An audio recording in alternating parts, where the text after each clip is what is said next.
Hello, good evening, good afternoon, good morning, according to where you are in the world. It's Mrs. M here. Carl is actually dealing with the kids at the moment, but we are delighted to welcome you to our show tonight. I'm back in the game. I'm looking a bit like Aunt Sally. I've just had this bath and my whole face has gone really red and puffy. And now, oh my goodness, I look terrible. But anyway, you have to put up with me. But I have got some eye candy for you tonight. We are being joined by our new friend, and hopefully soon to be old friend, Lonny McLaughlin. I'm probably pronounced that surname wrong. Let's bring him on. How do I pronounce your last name, Lonny? McLaughlin. McLaughlin, I did it right. That's great. I look so much better at a distance when I'm not actually on the big screen. Thank you so much for joining me and balancing it out. So I can see we've got quite a few people watching us already. It's 14 so far, and it's growing minute by minute. Come and say hello. Let us know where you're listening in from and what you've been up to today and what you'd like to know from Lonny.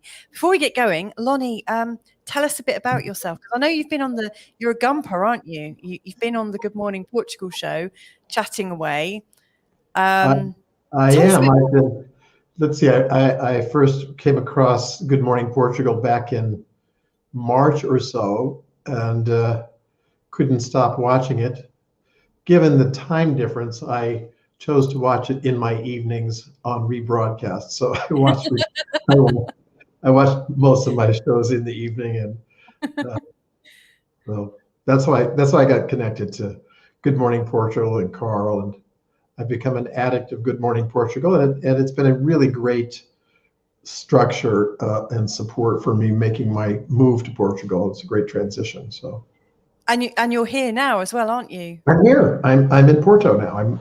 I have an apartment here in Porto for the next 6 months while I figure out where I'm going to land permanently. But that's the plan. Fantastic. Well, before we hear more, let's just say hello to some of our good friends watching from around the world. We've got Mordazam saying good night. So I'm guessing you're in the same time zone as us, but I don't know where you're from. So let us know. Nubia Net is joining us again. Well, hello there. Family Munson. Hola, Lonny. Is that actually Carl being clever, or is that actually another family called Munson? Let me know, because Carl is with the kids, so I have no idea right now. We've got Feverstock Photo. Hi, watching from London. Feverstock. I've seen so many videos today about protests and stuff. What's going on near you? Let us know. We got Suzanne Derringer. Hello, Gumpers, checking in from Pittsburgh. What time would it be in Pittsburgh right now, Lonny? Any idea? Let's see, 5 hours earlier, so about 5 p.m. Decent time, still live. It's incredible that we're being joined by people, during the daytime on a Saturday. That's wonderful. Thank you so much. Want to hear about Lonny's journey? Okay. Cindy B is back. Boa noite from Texas for only a couple more weeks. She's joining us here soon. That's great. We got Carlos and Lisa. Good evening from SF. San Francisco, I'm guessing. Yeah. Mm-hmm. Great to see you here tonight. Rebel Mama, and I know Rebel Mama is joining us very soon. Up close and personal. Ola from Sojau, or no, Sojau. I don't know. Let me know. In the Pinedo Gerês National Park. I love Gerês. When we first came, we went to Gerês. It's great. I'm awake for now, but may have to go to sleep since my natural clock says it's bedtime. Oh, we got so many. We're going to have to come back to you all in a second, because I must ask Lonny just a little bit. What are your first impressions? Because I know you came to Portugal when we met you, actually, in your first visit. Mm-hmm. What were your first impressions then? And what are your impressions now? How have they changed over the last couple of months? Has it been 2 months or 3 months since we last saw you? Let's see. Last time I saw you was, I believe, the end of July. Oh, yeah. That's quite a while ago, isn't it? Yeah. Mm-hmm. So how have your perceptions changed since you've moved to Portugal? Well, the biggest difference is that I actually felt this time like I was coming home. I had such a great time on my first trip. And this might sound strange, because I'd never been to Portugal before. And I decided I was moving here without having been here. Uh-huh. And when I got here, it felt like home. I mean, I felt it was so welcomed, and I met so many kind people. I had some challenges, logistic things, and I was really surprised by the kindness and generosity of complete strangers. And that has not disappointed. I'm back, and it just feels comfortable and home and welcoming. Excellent. That really sort of matches my first impressions of Portugal, and my continued sort of understanding of it is the generosity. Trouble, we've got some trouble now. Carl's joining us, he's back. People are saying, you look so different tonight. Your hair is looking so long. And of course it's you for me. Or me. That's me. That's Raphael saying that. I suspected so. Raphael, I've just got this growth spurt. It's down to my just above my waist at the moment. Something It's in the really, water. really long. Have you heard have I missed Lonny telling the story? Are you family Munson? Yes, don't worry. It was just a joke. Just wondering where that came from. It wasn't a new stalker for you. You're quite safe. You haven't missed the journey. I was just asking Lonny about his first impressions of being in Portugal. Yeah. Good evening, Lonny. And how they've changed. Oh, I'm not being rude, Lonny, because we did have a little chat before we came here tonight. I'm not being all cavalier and nonchalant about the great Lonny McLaughlin being here. No, seriously, Lonny, we've when we met you last time, we had such a lovely time talking with you, and I'm sure it's going to be like that again tonight. Yeah, and it is a real pleasure and delight to know that you're on the same soil. It is for me too, Carl. It really is. It's great to be here. We had it in our heads that you were coming a little bit sooner than you'd arrived, and we were talking to our good friends Mike and Dee, who I think you're going to be meeting soon as well. Yes, we're chatting. We're talking about having lunch next Thursday. So fantastic! Because like when we saw them, we were like, "Well, we haven't heard from Lonny," and they were like, "What? Yeah, he's so no, rude. we haven't heard from him either." And we were like, "Where is he? Has he snubbed us?" Well, I will spell it. I'll spare you with what I was preoccupied with over the last several months. It really was not inspiring at all. Just getting my ducks in a row so I could be here. Yeah, but it can take a while. Yeah, so glad you are. You are. Yeah. Rebel Mama, have you? I guess you said a good night or good evening and hello to a few folks, Mrs. Yes, M. we got down as far as. Well, we've got to get this photo in quick. Lonny, you're going to love this. I think this is north of you in Portugal, and you've read this I think earlier. And well done, anybody who's still awake at this time, because we know there are a few expats here who normally sleep, and the intersection of this show is people who are still awake at 10 o'clock, who don't go out on a Saturday night anymore. So well done if you managed to stay awake this far. So let's get Rebel Mama's picture on the screen quick before she nods off. These are amazing from today. This is the Peneda Girais National Park. Yes. Look at this. When we want to know if these are paintings or other filtered photographs. This is where you can visit further north from you, Lonny.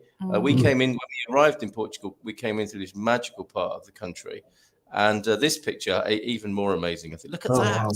That just looks like a watercolor or an oil painting. Yes, yeah, like a Portuguese landscape painter has committed that to canvas. So, Rebel Mama, you can go to bed now if you like.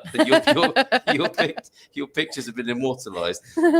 Keep them coming. I mean, those are superb. And that was your ramble. She's in the Growing Old Disgracefully squad, the God Squad. And I think that was part of your exercise today, right, Rebel Mama? Do let us know in the comments tonight. And the show is entitled Transformational Travel. And as we know, Lonny, he's all about the transformation, as I think a lot of people are now, whether they like it or not, it would seem, in the times that we live in. We're almost being encouraged to take a good look at ourselves, aren't we? Culturally and personally. So that's on the agenda tonight. You kindly offered, Lonny, as well to talk about. I think you came to our aid and help because somebody said it's all very well growing all this facial hair for Movember, but no one's actually talking about the male health issue. So we could open the batting up with that tonight as well. And obviously finding out about your journey. There are many Americans. It's a much better time for Americans to tune in, and they might want to ask you questions about your journey coming over from the United States as well. So lots to talk about tonight.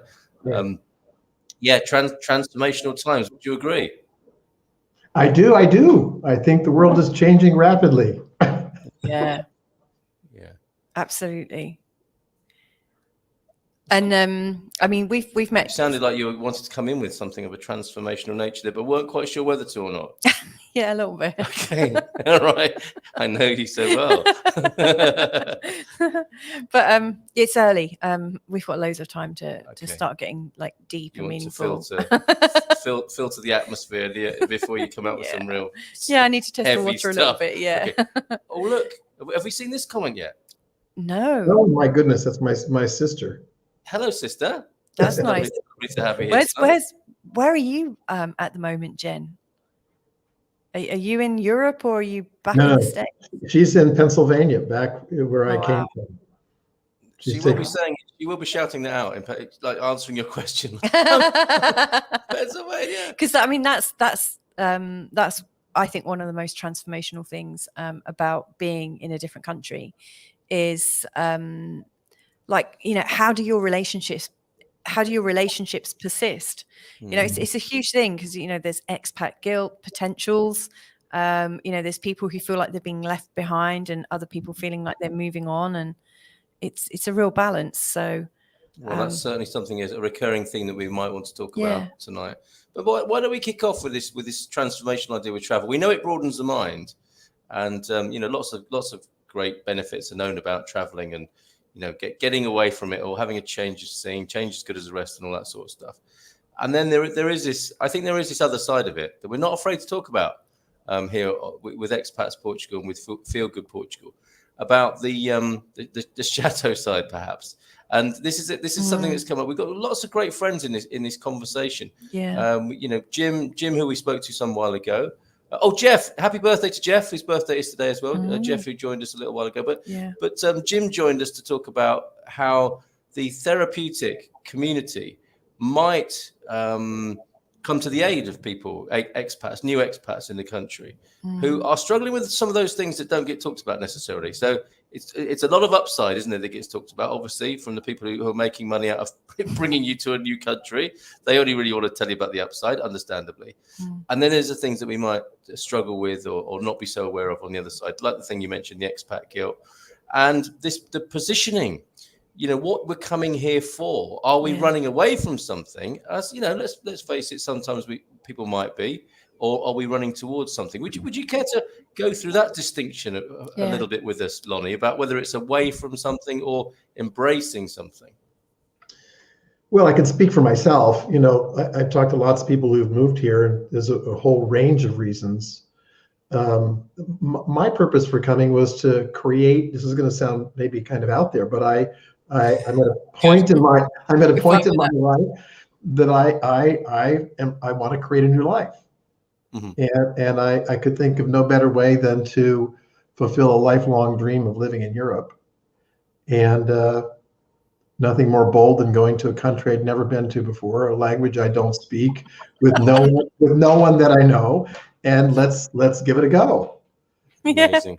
And so, you know, I really did come here with the intention of discovering something about myself, discovering something about life and what's possible, and a bit of pushing myself and getting outside of my comfort zone of being 67 and winding down. I think that's a silly conversation to be in.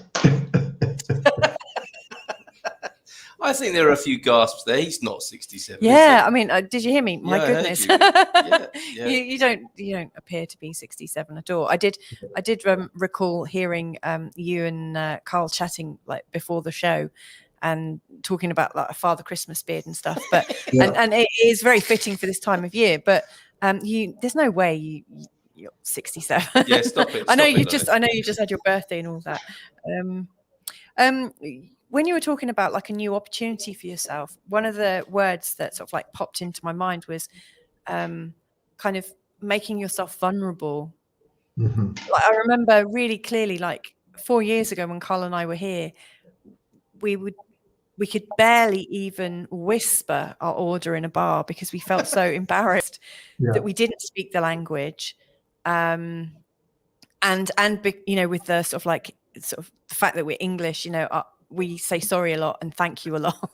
It's like sort of like inbred sort of embarrassment to be alive. How do you feel? I mean, are you feeling quite vulnerable? Like, have you had those sort of moments of vulnerability or? Disculpy. That is literally the first word I said. I'm apologizing all the time. The funny thing is that word is written like disculpy, and actually it's pronounced like schkulp. So you can say sorry about how you're saying sorry incorrectly. And I remember like we got a fine instantly on coming into the country. We drove on a motorway without pulling out a ticket, and you couldn't buy it sort of like at the end. Unfortunately, you know, we had to pay the full length of the motorway as if we were like convicts. And the very first word I said was disculpe. I think they were like, oh, here we go, tourist. But there is something about it, because I'm conscious of. I actually feel like I'm an intruder. I'm in someone else's home. I'm in someone else's country, and I love what I've found, and I have a regard for it. I don't want to be a problem. So, there's a sort of a balance between respect and humility, and I try to come more from there than being embarrassed for being a clumsy American, a loud, clumsy American, which I'm conscious of. So I'm tending to that. So it is that sort of finding your way in an unfamiliar setting. I have a bit of social anxiety to begin with, so it makes it even more difficult. So, but it's part of this journey is discovering sort of nooks and crannies of myself. It's good to be vulnerable. It's good to not know. It's really great to not know what you're doing. It's great to have to create ways of functioning and adapting and surprising yourself with how well you do or how poorly you do. But that's where, at least for me, that's where I grow. I learn more from my mistakes and my embarrassment than I ever did from already knowing things and having things together. So. Well said. Yeah, definitely. And perhaps we can talk about some of those strategies that you use for doing that, because I'm sure people will be interested in that. And the very notion of starting a new life, that is bold and amazing. I think will be inspiring to other people as well. Let's see a few more hellos here. Rugby Collar is here. Is that his new name now? After I pronounced it, after you thought he was French.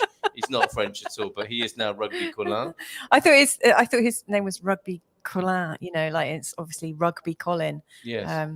Well, he is Rugby Collar to us all now. And Earl is here. Earl has been trying so hard to come from the United States. He's joined us on webinars for as long as I can remember.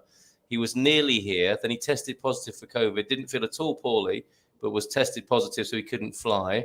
And then he stayed in the hotel, I think, near the airport after getting that test, determined to fly as soon as he was able to be tested again. And now he is in Porto. Well done, Earl. You are a legend, sir. And Deagle, hi, Lonny. Not technically legally, but how easy, warm has the community? Have you read this one? No. Okay. How warm has the welcome been? I think I know red tape can be awkward, but have you met and engaged easily with locals? Perhaps that's a thing for Deagle that he's asking, and that's something he's anticipating. How's that? You I touched imagine on it briefly. I imagine Lonny is engaging with the locals very easily. Let's find out. Yeah. Well, I'll tell you, Carl, both of you, I took a tour back in July when I first got here, 48 hours. I did one of those little Airbnb experiences. And I purposely took Carl's coaching when I came here, which was something like this. He said, don't come as a tourist. Spend a month in Portugal, and as best you can, live here like you're a citizen, and try to figure out where the stores are and where we had a Zoom call, and he just gave me some coaching. I said, that's really great. I don't want to be a tourist. I want to get an experience of what it's like to be here. So I looked for an Airbnb experience, and I went through all the sort of touristy things, and one stood out. And it was a young guy who said, let me take you on a tour of the town I grew up in. Wow. And I read this little simple description. It wasn't flashy or anything. And I did this tour, and his name is Ralph. He took me on a tour of Amarant, and he brought a friend with him on the tour because he wasn't very confident with his English. He's going to be embarrassed if he hears this, but we had the most fantastic day together.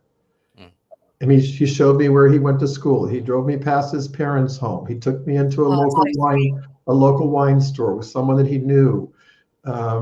He took me to a little place along the river where the guy we were with was friends of the owner, who was a DJ playing great music. And we had a beer and a sandwich, and it was a lovely day. And it was, this tour with what turned out to be two lovely people and a friendship. I did a review of the day, and it was just like I'm sharing with you. It was just heartfelt and honest about my experience. The next day, he sent me a message and said, "Thank you so much." He said, "Would you like to come to dinner?" That's so nice. So I went to his home on Sunday night, which I understand is family day, and I was a little nervous about coming to someone's home on family day. And they had a 1-month-old infant, and his partner is a lovely woman and cooked a great traditional Portuguese meal. And I heard was getting this invitation. I had no idea how to prepare it. I went on the Expats Portugal website and said, "What can I bring? What can I?" And somebody said, "Bring a nice bottle of wine." Somebody else posted, "Whatever you do not bring wine." So anyway, bring something for the lady. Bring something for her. So I did, but what did you bring for the lady? I brought some really great handmade chocolates, handmade truffles, and I found a beautiful chocolate store here in Porto and brought her a really special gift, and she loved it. And I've stayed in touch with them, and I've coached him a little bit with his business. Excellent. And I got stuck here recently I lost my backpack, and I said, "I am so sorry to bother you." I said, "I have this problem, and I wonder if you could." He said, "Hold on, I'll meet you at the police station." Wow. I mean, and the guy was there and walked me through the whole thing. I mean, I was moved. I just really was moved to tears by. He said, "I'm in my pajamas. I'll be there in 15 minutes." What did you say? I'll change into mine as well. Is that what you do when you go to a police station? I said, "No, I think I can find the police station. I think I'll be fine." He said, "No, I'm on the metro. It's all good. It's good." Incredible. But this is someone I didn't know before I did an Airbnb experience, and just a lovely human being. And I have to own this. About one of the things I learned about myself is I bring with me a certain amount of Western cynicism and skepticism. And I live in a culture that's often transactional. So I'm always expecting, what do they really? If someone's really nice to me, what do they? Do they want something in return? And that's hard to let in, that people are authentically generous and helpful as a self-expression. Yes. And expecting nothing in return. And that's moving to me. Yeah. That is amazing when you put it like that. That's really special. Yes. Yeah. Just as a way of, I can't quite remember the phrase you used there, but just as a way of being, or as a way of being. Yeah. As a way of being, as a self-expression. It's authentic, and it's true, and it's and I think we could, as human beings, I think on some level we do know when it's the real thing. Yeah. But boy, our brain patterns are wired for being tricked and conned. So yeah. So true. So true. Sorry, those names aren't right, but people need to know who you are for sure. Yes. But we might be able to adjust the other bit in a moment, or see who's still awake doing that. But that's a beautiful story there. I'm not a story, you know what I mean? A beautiful experience that you shared with us. I always hesitate to use the word story. Talk about news stories, and story between in other contexts is something we tell ourselves that isn't necessarily true. But that I just feel that the total ring of Portuguese authenticity about that, and what a lovely thing. And I think it answers Deagle's question there, doesn't it? With certainly a warm engagement with local people there. So that's beautiful. Maxine, I think, is talking to herself here. I'm not yawning, trying to stay awake. But then, no, time to sleep. She's got to go. We've got family here, haven't we? Yeah, and we've got Simon Wright joining us as well from Nottinghamshire. Thank you, Simon, for doing that. For Rebel Mama, 2 hikes, 1 yesterday, 1 today. Going back to those pictures, trying to be out while the weather is dry. But yeah, and this is the time of year to be making those sort of calls, isn't it? I think. And look, it's Travis, Uncle Lonny. Oh my God. That is so lovely. And Jen was answering the question, or Travis was via Jen, Pennsylvania, of course, as you said. And Mum says hi as well. How about that? Oh. My 87-year-old mother, who when she heard I was moving to Portugal, she said, why are you doing that? What do you? And after about the 3rd visit, she finally said, "You're not moving to Portugal until after I die." Oh, bless. Oh. Right. Well, I said, Mom, you're going to live to be 100. I am not waiting to get on with my life until I'm 80 years old. And now she's my biggest fan. I send her pictures and. Terrific. That's lovely. Yeah, so clearly her plan didn't work out. And here you are, there she is saying hi tonight. Fantastic. Deagle from the Crumlin Road in Belfast. Wow. Well known around the world, I think, hoping to retire from the Royal in 3 years and will be 55. Been learning Portuguese for 10 years. Wowzers. With holidays here for 25 years, 2 or 3 times a year. And Deagle, you'll know, of course, is a full-on gumper every morning. But I didn't know your credentials went quite that deep, Deagle. Jeff also here from the United States tonight. Good evening to you, Jeff. Another gumper for sure. We have our Christmas song to be debuted soon. The Gumpers Christmas song is in, and it's fantastic. And lovely to see a Fever Stock photo, Jeff and everyone. Deagle having a chat. Running away, talking about the positioning, and you, Lonny, talking about how you're starting a new life. And I was looking into this distinction of are people running away from something or running towards something. Suzanne running away from what I see as a deteriorating social and political situation. Yeah, and sadly in the last few days that's looking even more like flaring up, isn't it? Over and above what's standing there at the moment, as many people are running away from, I think, and preparing to embrace a new paradigm in Europe. Now, I'm interested in this, how Americans see Europe, because we came from Europe to be in another part of Europe, didn't we? Yeah, and actually the place we came from is no longer considered Europe anymore, is it? Not in the political sense. Yes, not in the political sense. And I think a lot of British people would actually like to take themselves out of the continent as well as the European Union. But there you go, which I know will not be without its own challenges, says Suzanne. So Suzanne, do you care to name them? I mean, we might be able to help. Yeah. Because I mentioned Jim before, but we've got others.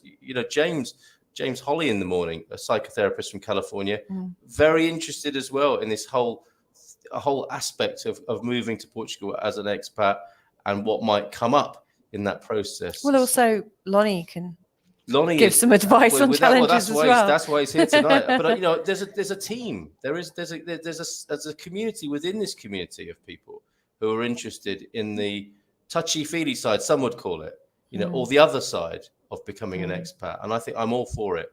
Who is that hammering away on a Saturday? Who's got banging going on in their house? It's not us, is it?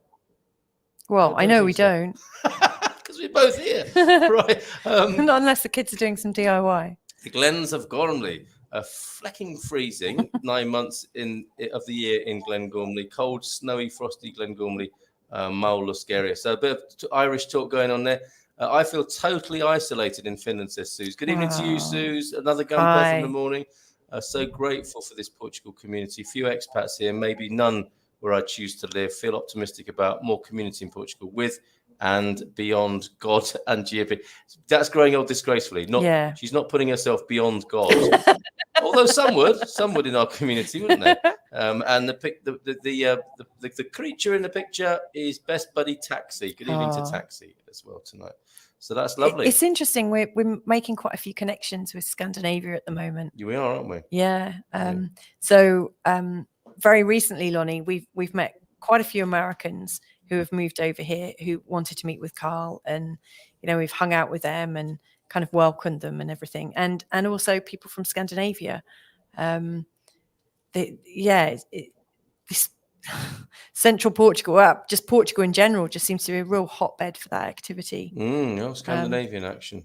Yeah, it's fascinating, isn't it? Yes, indeed. So Movember then, Lonnie, if we could talk a little bit about that. You Sure. That came to mind when I feel like I'm participating. Were you growing a moustache? On my legs. Oh, I see. Okay. Can you feel it? When you saw Mrs. M shuffling towards the camera, it wasn't to get a better angle. It was so I could hold her foot. Did you see Carl shuffled closer to the camera, and then I did after, and it was because he was grabbing my foot to massage my leg. Lonnie, if you want to put your foot on my lap as well, you're very welcome. Give me a foot rub. That's all part of the value of the show as being a guest here. Lonnie, wonderful. So before we go to Movember, great, wonderful story. I've been disarmed by 2 shop owners from whom How? Disarmed in a good way. Oh. She hasn't gone in with a gun. Oh my God. She's not Yeah, gone I in. read that completely wrong, didn't I? Just because she's American doesn't mean she went into a shop armed. I've been disarmed by 2 shop owners from whom I ordered expensive things. One made me take some things home. Yeah. I wouldn't let me pay ahead. How about that? Would never happen in the United States. There you go. And Chris missed out on you just a moment ago. Been in Germany for 12 years. German is quite good, but I still don't use it at work as I want to be at my best. Soon I'll be having to learn another language. Yes, Portuguese.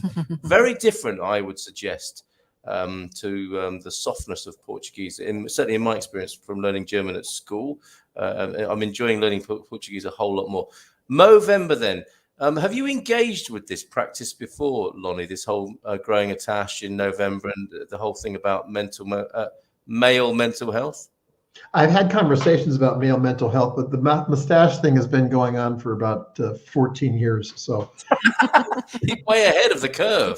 Very good. So, okay, the whole idea of Movember is to get men talking, particularly the male health challenges, prostate cancer, testicular cancer, and of course men committing suicide. Let's just be straight about it, and the struggles men have with mental health issues. Do I just ask you the question, why don't men talk? We should ask women that, but yes. We'd like to know. Yeah, and what is it? we would probably have a very different theory as to why you don't talk. And that might not be right. Well, I've got my theories. I've got my theories for sure. And I've got my own professional experience, and I've also got my own life journey as a man. I read a book a number of years ago that I found very useful. It's called Finding Meaning in the Second Half of Life, and it's written by a well-known Jungian analyst by James Hollis, I think his name is. Hollis is his last name. And anyway, I began to pursue some of the work in there. And one of the things I discovered about myself is that the professional career, this was completely a blind spot to me. I'd gotten really, really good at tuning out, disregarding my emotions. I mean, they get in the way. They get in the way of being productive. They get in the way of being effective. They get in the way of marching on, and they don't belong in the workplace. And there's a whole thing about the feeling stuff, and women will tell you about that, how horrible it is to be with unfeeling sticks that men tend to be. And, what? Yes. So I started talking about this subject with a number of people, both in the medical profession, psychologists, people in the field of transformation. We had some interesting discussions, but there's a woman, what is her name? It'll come to me. Gloria Wilcox. Gloria Wilcox, and you may have seen it. It's called The Feeling Wheel. And the feeling wheel starts out with the center of the wheel has happy, sad, angry, like 4 or 5 or 6 emotions. And one of the discussions is man was having it. He said, well, men are aware of about 3 or 4 emotions: happy, sad, frustrated, Horny. angry. Exactly. That's the other one I didn't want to say. So hold on a minute. Horny. I only heard horny there. What was the other 3? It sounds like the dwarfs. Like It's kind of like that. happy, sad, horny, and What was the 4th? hungry. Sorry. Stop it, please. Sorry. This I mean, is a serious it's my issue. like attitudes You're like not this helping. don't help Exactly. the men. You're not helping. It's no surprise you don't express yourself. Exactly. You're making me clam up here. Exactly. Sorry. Yes. Sorry. But we really aren't. We're trained not to involve ourselves in how we feel. Buck up, toughen up. Your job is to be the provider and the warrior and the soldier and the blah blah blah blah blah blah blah. Feelings don't work well in any of that, and as a result, there's a lot of anxiety for men, a lot of bottled up emotions, inability to express themselves fully. If you don't have the vocabulary to name what you're feeling, you're cut off from yourself. There's a limit to your ability to connect with another human being if you can't connect with yourself. So it's important to do that work. It's important to there's a sensation in my body and I don't know what the hell it is. Yeah. That's pretty disconnected. Yes. So, and I think I'm sorry I laughed about horny and, tried to bring levity, but yeah, I mean, we've got 2 boys, and so we're trying to teach them to really express themselves, and that it's completely okay. And even though we've not said buckle up, and when they cry, all we do is just give them our time and our love. Yeah. Even with just us loving them, they've still picked up from the culture, from TV, from they just pick up this idea that they have to be stoic, and not show emotions. How do you overcome that, Lonny? Suffering a lot. Yes, it's true, isn't it? That is true. And at some point, you either confront the suffering and you go get help, or you have some kind of a dark night of the soul experience where you come through the other side. And unfortunately for most men, it is a lot of that, or drinking, or drugs, or a number of other ways of dealing with things. Sex, there's a lot of ways. Well, a lot of ways that we comfort ourselves without dealing with. There's a feeling that's unpleasant, and if I'm willing to go through that and experience it and name that, there's something quite remarkable on the other side of it. And that's sorry, Lonny, go on. That's the hard journey. The hard journey is confronting the experience and moving through it to see what's on the other side. Yeah. Yes. And that's mirrored by a few people in the chat room. Jim White, our good pal, who's coming over here soon, said, I had a heart attack in the late 80s and discovered that I was breaking my own heart by ignoring my emotions, which is completely backing up what you're sharing there, Lonny. Yeah, that's Jim. Yeah. Jim mentioned before. Yeah, absolutely, Jim. And it was amazing to hear your inspiring story. Yeah, a little bit of catching it, because there are the number of things I want to come back on with what you were sharing with us there, Lonny. But Carlos and Lisa, I mistook this for us. It's Carlos and Lisa, a different couple that sound like us. Lisa, would like to hear thoughts about leaving a mother of 91 behind. Mm-hmm. So we'll come back to that. We'll after we'll come full circle on that. But that's a great question, Lisa. It's a fantastic question. I mean, it's one that has come up, for us in the Munson household. It's a present thing for me. Absolutely is. Thank you, Lonny, for sharing your sweet story about your mum. Hard as it is, we can't wait to realise our dream to live in Portugal. So there's somebody dealing with something similar by the sound of it. Mandy there. Same household as Jim. And Aviva is here as well. Hello, Aviva. I know somebody interested in what we're talking about tonight as well. Good evening to you. Thanks for joining us. Mandy, what piece of clothing should we make sure to bring to be comfortable in Portugal in December? Gloves, hats, scarves, earmuffs. Yes. Trainers. Oh, trainers, so you don't slip over on the calçada. Definitely have trainers. have some cardigans and jumpers, have Yeah. things that scarves, things you can put on and take off. Layers. You want layers, Mandy. That's the thing. But trainers, definitely. Trainers and layers for sure. Portuguese people like a lot of layers of wool. They do. Yeah. I'm glad you made it, Lonny, against the odds. Good for you. Thumbs up there from Square Eyes. Great. Susan Duringer, I see Portugal as the most stable and congenial place in the EU. I have to agree. And originally intended to apply for a D7 visa. As I've said in the past few weeks, I'm now gathering documents for Italian citizens as well. Yeah, okay. So I think spreading your bets there, that's a wise strategy. Doesn't Amazon Alexa work in Portugal for mum communication? It will do, for sure. And it sounds like you've got your own way of doing that. But we will come back to elderly parents in a little while.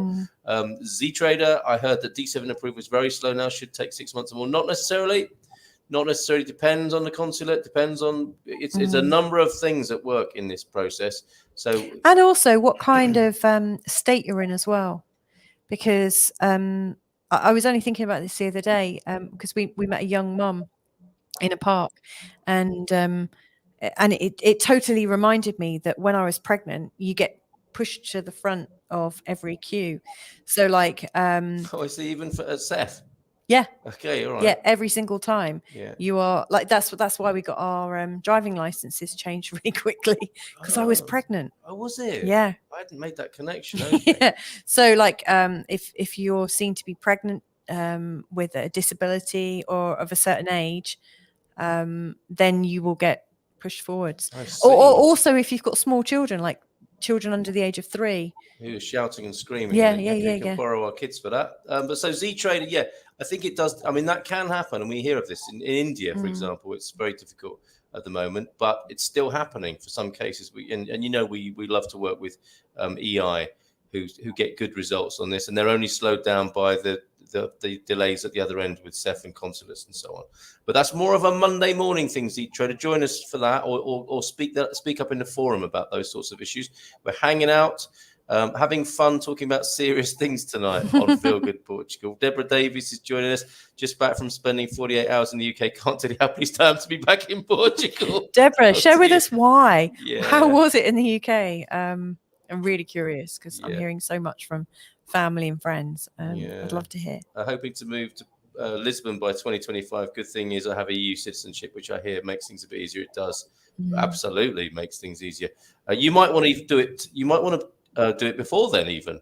That could work in having a sort of preemptive stay and getting your residency. Maybe again talk to EI about that. And yes, Jim, that lovely comment you made earlier on, just on the screen again there, which brings us back to men. And 70% of communication is non-verbal, which I think is very relevant to this conversation, because it comes out anyway, even if men don't talk about it, doesn't it? It tends to. In work, men are encouraged to not express emotions to get the job done and be competitively productive to the extent that probably harms them. Now, Lonny, taking you back then to the situation it sounds like you were in as a business guy, and emotions not being appropriate or useful when it's, chop, busy, let's get this done here. That was a situation you started to do the work, I think you said. What work? Yeah, what is the work? What is the work that you did in that time to reframe or re-educate or whatever it did to yourself? Well, I had to have a crisis, and I ended up with what was believed to be a terminal cancer diagnosis. My goodness! Wow! And there's a whole book about that's yet to be written, and I'm not going to spend a lot of time on it. But it led me to a lot of self-discovery work, and I am privileged to have the most amazing resources and great people in my life, and great friendships, so I can talk to people when I'm struggling, and many people can't. But I started doing the work of identifying my emotions and actually studying emotional intelligence. That whole paradigm of tough it up, that is now more than ever bankrupt, at least in the United States. progressive companies that are going to probably survive this mess we're in, are people that are dealing with what we'll call hard issues. Yeah. Genuine concern for their people. People have a sense of belonging to something. They have resources where they can express themselves and work through issues and provide some of those services for people. We can't continue to have businesses do well at the expense of their people. That's a very short-sighted view, and I think we're at the end of that story. But I started doing. There's a great tool called Mind Journal. It's a project that's done by a psychologist and has influence of a brain scientist, and it's a journal that you can buy. In fact, I think they're from the UK, and it's a great tool. On one page of the book, it lists probably 60 feelings, and it says, how do you feel today? And you look at the feelings and you sort of identify how you feel. You know, at first, when I first picked up that thing, I was like, I don't know how I feel. I feel fine. There are 60 feelings. Can I just check? Was there the option of putting fine? Was fine on there? No. But there's a box. There is a box. It's blank. It says other. You can fill in your own. But the joking aside, the process is quite well done, because the first step is to check in with how you feel. The second step says, what are your intentions for the day? What do you intend to accomplish today? The third thing is you say what you're grateful for. And then the fourth thing on this page says your happy hour. And that means, what are you doing for yourself today? You're going to go to the gym. You're going to have a glass of wine with your friends. It could be anything. And then for 10 days on the right side of the page, there's one day has one question, and you just answer that question. The second day, there's another question. You answer that question. And the journal is designed to have a man get in touch with his feelings, create an intention, and develop a discipline for self-care. After 10 days, it says, congratulations, you've completed the first 10 days. Same thing all the way through the book. The next 10 days is a little bit of a deeper question. The third 10 days is a little bit different depth of those questions. And then by the time you've gone through 30 days, you've developed the practice and the discipline. And I was really shocked, but by about 20 days, I had a completely different experience of my day and myself and my life. And people around me started noticing that I was less in my head and less busy and less concerned and on a mission and all that stuff, more available. And then the second half of the book, for another 30 days, it just has the structure, how you feel, your intentions, your happy hour, what you're grateful for. And then the rest of the book is blank, and you just every day you now have a practice. And then when you've gotten through that whole thing, they have a blank book that doesn't have the guided questions. And I've been doing that. I bought the book for my first trip to Portugal, and I started when I was here. I was never a journal keeper. I never did any of that. I thought all that stuff was kind of silly. And I'm a guy. That stupid fluffy stuff. And it's really been great. Carl, you guys know I lost my backpack while I was here on this trip. Yeah. And the most upsetting part about losing my backpack was that my journal was in there. Yeah. And so I was like, God, I did some really great work the last 2 weeks, and I was really upset about that. And I bought a new journal and started all over again. But it's simple. It's simple stuff, Carl. It's not. Look, and it's different for everybody. Yeah. Part of it, I think, is the willingness to say, I'm not taking care of myself. My needs aren't getting met, and I don't know what they are. Yeah. I know I'm not okay. Well, if I'm not okay, then take the case your needs aren't getting met. Yeah. And if your needs aren't getting met, then what do you need? And look, I grew up thinking somebody else is going to take care of me. Somebody else, I'm going to have the right partner, the right spouse. Somebody's going to make me happy. Oh. the right situation is going to make me happy. If I have enough money, then I'm going to be happy. If I have the right job, then I'm going to be happy. If I have the right career, then I'm going to be happy. If I live in the right house, I'm going to be happy. It's a horrible trap. It is, isn't it? Especially, I mean, part of that is that sometimes those things don't come, and then even when they do come, it doesn't necessarily happen, does it? Which is well, I think that's the joke.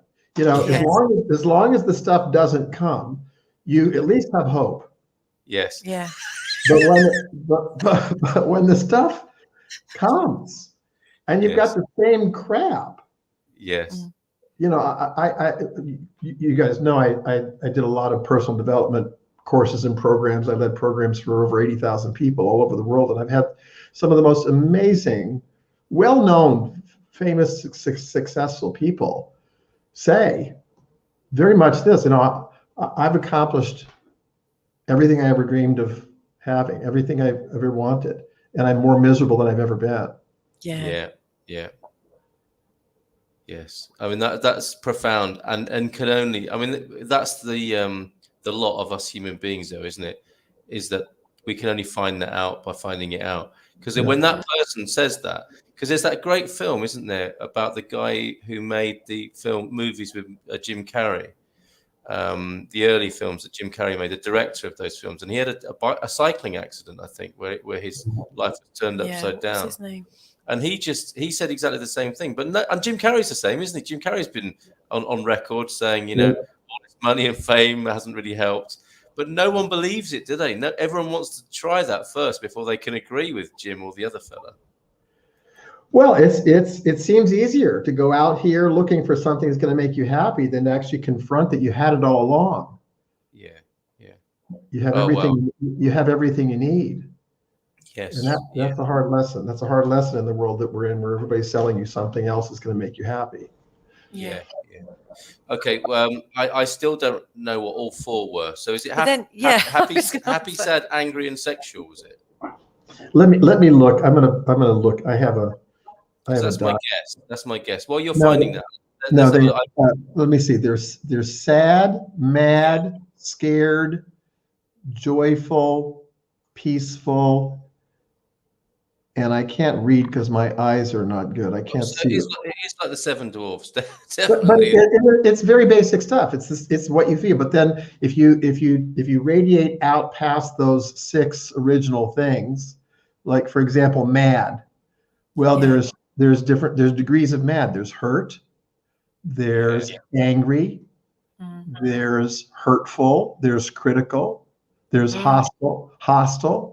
So that's a little more subtle. Oh, what kind of mad are you? Well, I'm hurt, or I'm hostile, or I'm selfish. Or bonkers. Like in England, we say people are mad if they're a bit bonkers, a bit crazy, a bit like wired differently. Yeah, I'm sure we've been described as mad. Being pissed in America is like being angry, isn't it? And being pissed in England is being drunk. Yeah. But anyway, the feeling wheel, you can Google it. It's simple. There's a bunch of them out there, lots of different versions of it. Yeah, no, it's really good. And you know what, I've really learned something in as much as I think I've always been a very emotional person from, in one of those sensitive kids. And I think the thing for me has been managing that in terms of expression. So I knew all the time that I was constantly upset by things from being very little. Like it didn't take very much at all to just feel upset about everything, like typical sensitive kid, and having a very alpha male sort of dad. It was two very emotional parents. Two very emotional parents myself, but like a dad who would just call me a sissy for being upset. Yeah. So I had to kind of manage that really well. But it's not been about recognizing that I've been upset, since as long as I can remember. But the communication of it is, and that's the next bit in a way, isn't it? Because it's one thing to develop the repertoire of like you say, you've nailed it there, haven't you? I have this strange feeling or sensation in my body. I don't know what it is, and then that causes you to do some work to discover what it might be. But then there's the other part. And the courage that it takes to say, when you said blah blah blah, I felt hurt. Yes, yeah. And I just want you to know that I felt hurt by that. I'm not blaming you. I'm letting you know that I felt hurt, and I didn't say anything about that. Yeah. And it opens up a new kind of dialogue between people. What I'm hearing here is that you're learning a really good way of articulation, like a really good way of expressing how you're feeling, and also owning it as well. Because like a lot of people, like, you did this, you did that, you've made me feel like this, God damn you. And it's endemic in our language, isn't it? I mean, we hear it on films and music and media, and it's a language pattern that's almost installed in us from an early age, and we take it on as if it's true. So what I'm hearing is that these tools are giving you a new way of talking about things and receiving things. Yeah, and I mean, we have more compassion for other people as well, because yes, I've been unkind. I'll just say it like that. Haven't we all? And that's I can hard. put my hand That's up hard. to that. I have. Well, for no, sure. I never have been, but I can understand that you two might have been. I get it. If I had a pillow, I'd be like lobbing it over. So of course, we do know that you're definitely the victim of Louisa. It's just a terrible thing.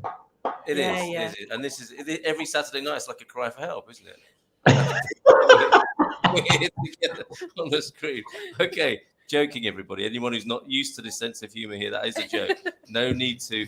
And that does remind me of a story that I've had reason to tell quite a few times, but with a girlfriend in a restaurant. And it wasn't me. It wasn't Louisa, but this cry for help thing. She was right. I think I was very rudely. Maybe this is why she did it. I think I was looking at the newspaper that sometimes is in a cafe or restaurant, and she had a newspaper as well, and she wrote "help" on the newspaper. And when the waiter came over for to take our order, she was holding up a piece of paper saying "help" on it, and as a joke, right? And then. So that's good. I don't think the waiter saw that. And then about 5 minutes later, the police came into the restaurant, and I must have turned ashen, and I was deeply shocked, thinking this joke has gone horribly wrong. But they were just in there coincidentally. But who does that? It was a complete coincidence. I think they had a window broken, so the police came to take a statement. But there was that timing was just awful. Heart-stopping moment. And what sort of lady does that sort of thing, honestly? Anyway. Is someone very insecure? Someone very insecure? Yeah. Okay, all right. I read that she's unlikely to be watching. I read that but if you are, I don't know what to suggest, really. Talk to Lonny. I read that men's biggest fear is to be humiliated. If that is true, it explains a lot. Oddly enough, can't remember what women's biggest fear is. And we see that, don't we? As a man thing, being humiliated. Alone on on the landscape, on the stage, or wherever in front of your community. But excuse me, we needn't. I think humiliation is big with women as well. Yeah. Okay. All right. I mean, it's. I think it's like a cultural thing, isn't it? We're afraid to let our needs be known. Yeah. Show our vulnerabilities. Okay, maybe it's rejection. But yes, that's a form, isn't it? That's a form of humiliation, anyway, I guess, isn't it? Well, if you look at the other side of those emotions, at least my experience of myself and the people I interact with mostly, those anything that's a threat to belonging. Yes. Anything that would have you experience being an outsider or left behind or left out. So, humiliation is, you're outside. So it's a break in belonging. And belonging is so fundamental to being a human being, belonging to your family, belonging to your community, belonging to your culture. And I think it's one of the things that COVID has opened up for all of us is deep wounds about what have I belonged to that I now no longer belong to. I'm separated from my family. I'm separated from my business. I'm separated from my job. I'm separated from my community. It's been a very traumatic and disruptive time for people. Isn't it just? Yeah. And of course, and sorry. Iron, if I can just add, with men, because we were talking about men. Yes. You don't stop us now. Now we've opened up. Men within their community, their own sort of male communities, like your gang, your peers, is a very interesting sort of conundrum of like belonging, but not risking that belonging. Yeah. So you might not say things that would risk your confirmed membership. Yeah, and that might end up being very shallow in a way that I think groups of women are a little bit more willing to take a risk, or culturally, I don't know, whatever it is, but women might delve into areas of conversation that men might not. And that's what this whole Movember thing is about, isn't it? Is to maybe push the boundaries, because I think men aren't loners so much anymore. I mean, men definitely doing, having their men's night out and their man caves and all that sort of stuff. It seems to be about the limits of their willingness to express themselves.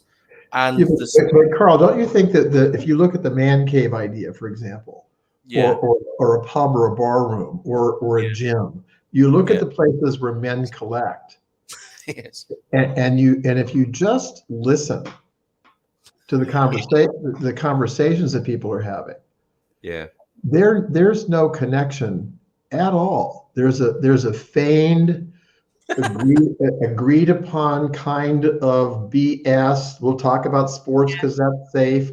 We'll banter back and forth about women or sex, but there's all these safe conversations, this sort of pretend bonding, because it's better than nothing, but not really.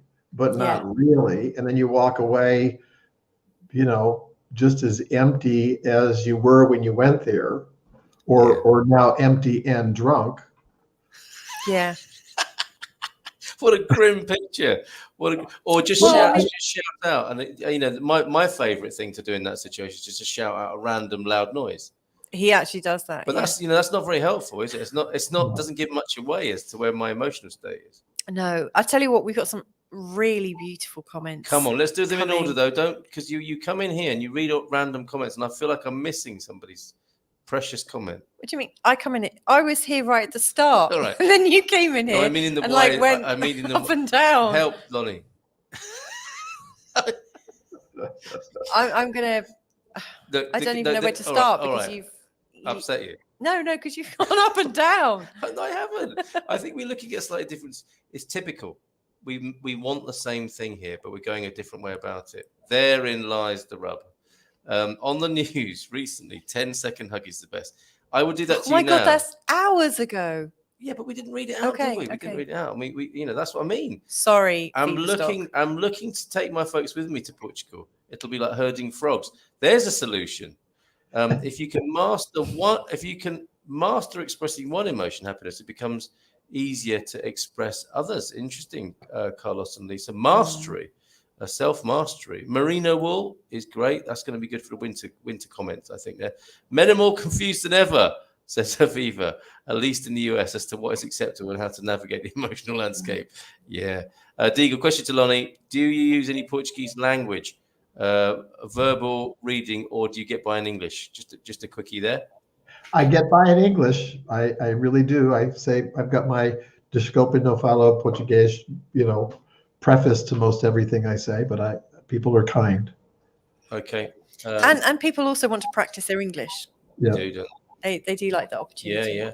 D7 took 1 month. There you go. In answer to Ztrader, 1 month through the Washington DC embassy.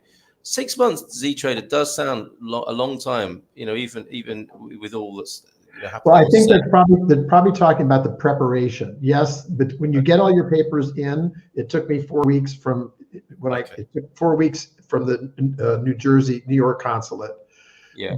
But I worked with Gilda and her people from April until July, getting all my documents together. This is during COVID, so everything was shut down. It was a little more difficult.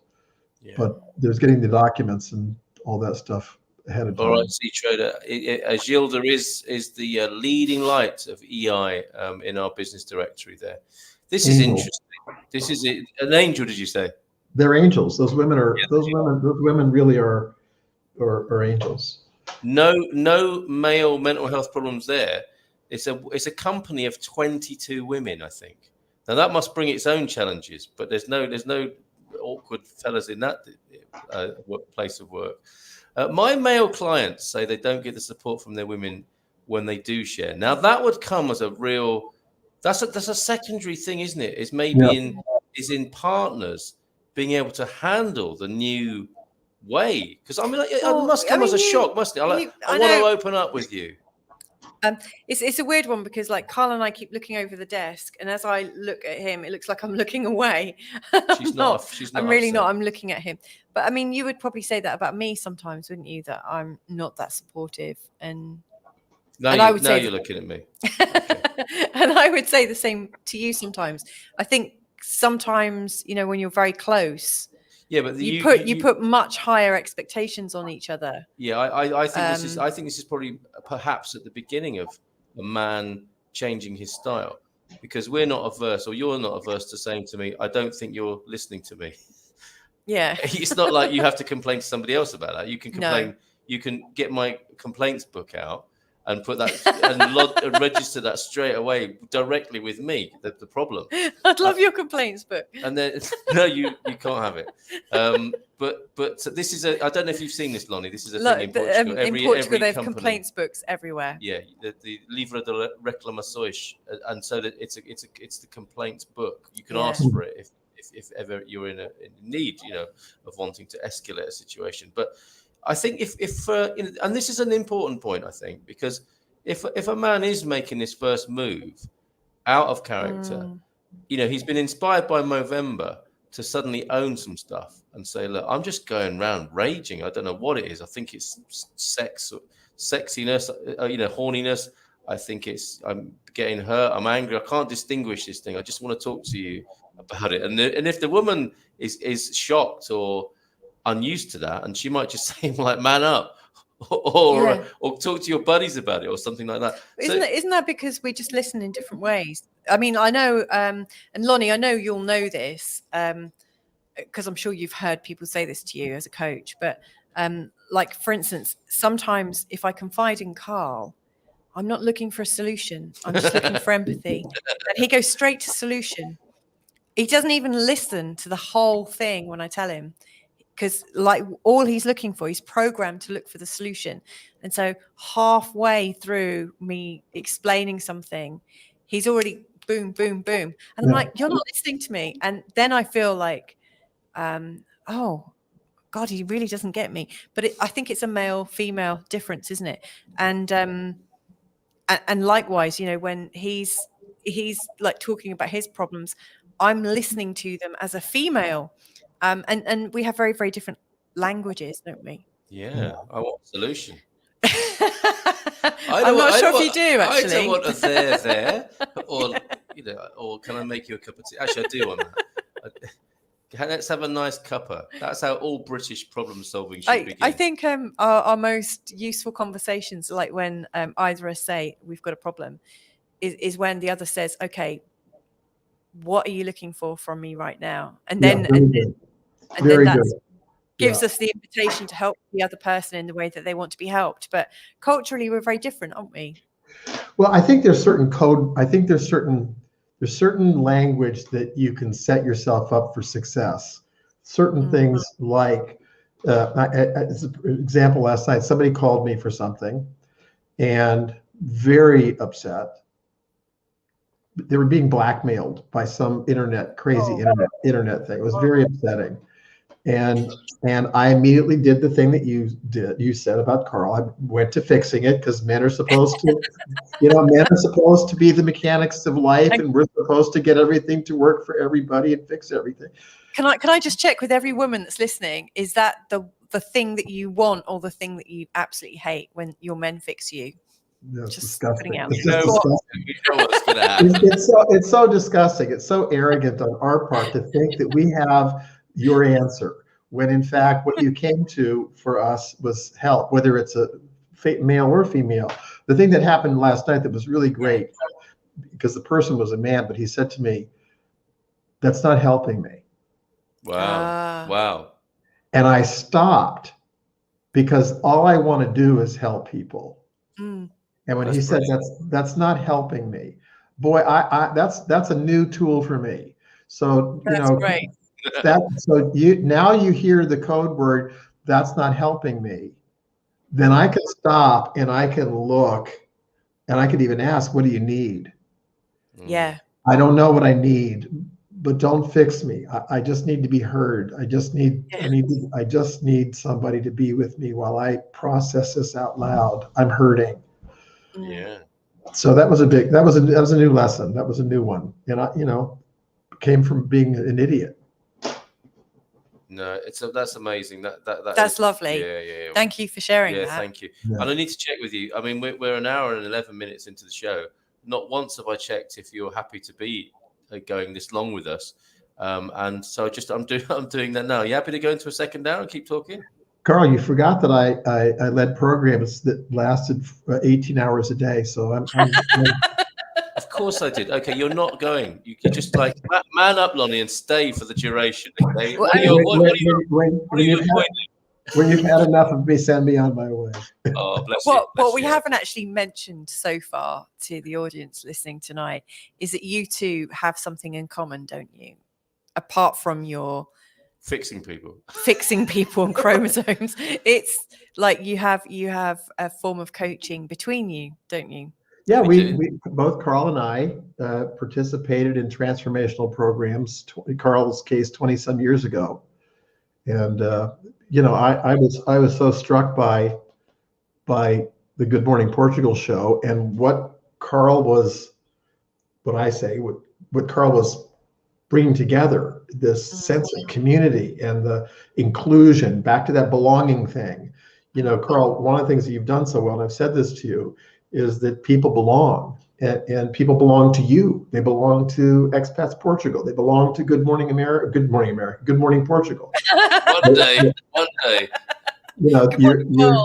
You're creating something, and that you take the time with every single person that sends a message, and you include them, and you remember their names, and that it does fulfill that belonging piece. And I was so struck by that. And you and I had a conversation, a Zoom meeting, and you asked me about my background, and I said that I had just recently retired from Landmark Worldwide, and I'd been leading transformational programs for the better part of 25 years. And he said, Landmark? Oh my God, I did the Landmark Forum in the UK. And do you know so-and-so and so-and-so? We had this great conversation. Yeah, absolutely. Actually, the last time I did the forum, I reviewed it.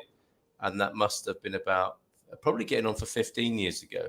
And I did it because I remember now, I did the forum and the advanced forum and some of the extra seminars.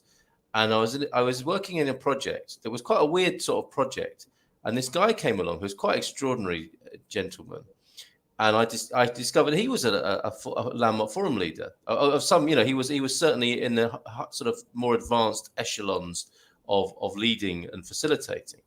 And during this meeting that we were having, I was really impressed by the way he was managing himself and presenting himself and how he was being.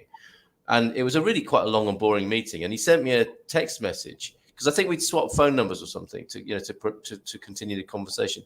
And he sent me a message, "Hey, Mr. Poo Poo Head." So where that comes from? Yes. Oh my goodness. Just to lighten the mood. It was the most incongruous and strangest of things to happen, and quite risky, I thought. Yeah. And I think I probably burst out laughing out loud in this meeting where everyone was going off in this really dull direction. And this fella had sent me a text message saying, "Hey, Mr. Poo Poo Head," with a smiley face or something on an SMS. And I thought, I love this guy, and I love doing the Landmark Forum. I'm going to do it again. And I just signed up pretty soon after that, and just went and did it. And yeah, I think it was at that time possibly when I managed to get a home introduction from my parents as well. Yeah. In that second go. 15 years ago. Yeah, so big up, shout out to all the graduates and the wonderful people like yourself, Lonny, who have made such a difference in the world with that by pushing, by challenging and pushing and going beyond the normal realms of normal life and what we put up with in the way that we're talking about here. Going that extra or being that extra or whatever it is. Yeah, an amazing thing. Yeah. So we have Rebel Mama saying, great and heartbreaking film about macho socialization of men, tough guys. I don't know that, but we'll look that up. And Jim White echoing here, anthropologist Ariane wrote on the second half of life, which describes the universal journey through our life cycles. That's the book you read, right, Lonnie? No, that's a different one. Oh, I see. I beg your pardon. Right. Okay. Yeah, but James Hollis's book is Finding Meaning in the Second Half of Life. Oh, okay. So it's a known sort of area of study then, obviously. Yeah. Oscar Wilde says something like, "To love oneself is the beginning of a lifelong friendship." Very good. Yeah, it really is. And do we? You know that thing about if we talk to us, if we talk to our friends like we talk to ourselves, we wouldn't have any. That really struck me when I was told that by the Chris Paradox, who some might know here. Did you, Suze? Did you ever hear that? FINE is an acronym for fucked up, insecure, neurotic, and emotional. Yes, we did. That's why we love it so much, Suze. Yeah, and prefer not to use it if possible. Capricorn 12. Hello, Chris. It's important to understand how you feel. Know that your feelings are in control of the directions and decisions you take and make in life. Make understanding possibly a positive habit. Cheers there, Chris. How are you tonight? Hope you're well. I think there is a lack of understanding about how vulnerable men are when they take the risk to show themselves in this way. I think there's some truth in that. Thank you, Aviva. A little bit further down the thread, there are a couple of people talking about the people that they know who have committed suicide. And right at the start of COVID, I've got 4 different. I mean, they're not like one of them was somebody that I actually knew, but then I had also 3 people who lost somebody through suicide, and they were all men in their mid-40s, and they were all single. And I was really quite taken by that. You know, within a space of about a month and a half, to hear of all of those passings. I think it's more of a male problem than a female problem. I don't know that for sure. Well, James Holly on the Breakfast Show said the numbers are similar, but men are more successful in taking their own lives. Yeah. Which I do make of that what you will, but that's pretty shocking, isn't it? That this is a mental health challenge for everybody, but men seem to be successful is not the right word to use, is it? But effective in their own demise. I want to just simply have the opportunity. The one thing that I just want to add to this conversation about suicide, this is not my area of expertise, but there's a conversation now about us, the way we talk about suicide, and we say someone committed suicide, and that's no longer useful. It's no longer a useful way of speaking about it. That what psychiatrists and psychologists are recommending we say is someone died by suicide. Right. Now it's a very subtle linguistic shift. Died by suicide is very different than committed suicide. And there's a whole world that gets pulled in when you talk about someone did that to themselves versus they died by suicide. We don't know what led up to that.